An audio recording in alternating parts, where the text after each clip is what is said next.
สู้รบกันกับกัมพูชา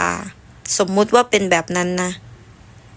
ลี่สามารถจับดาบจับปืนเ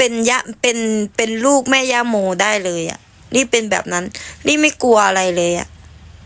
ลุยเลยอะมึงมาเหมือนที่พี่หนุ่มบอกมึงมาไม่กูก็มึงตายพร้อมรบเลยเป็นแบบนั้นเลยนักรบย่อมมีบาดแผลจริงๆนักรบต้องมีอย่างบาดแผลลี่ถือว่าลี่เห็นลี่เป็นคนแบบชอบลำอ่อนย้อยตักตรงต่อยอย่างเงี้ยค่อยเป็นผู้หญิงที่พร้อมรบอะจริงๆเลยนะลี่ไม่กลัวไม่เคยกลัวตุยไม่เคยกลัวความตายไม่กลัวเลยถ้าสมมุตินะว่าแผ่นดินไทยนี้แผ่นดินนี้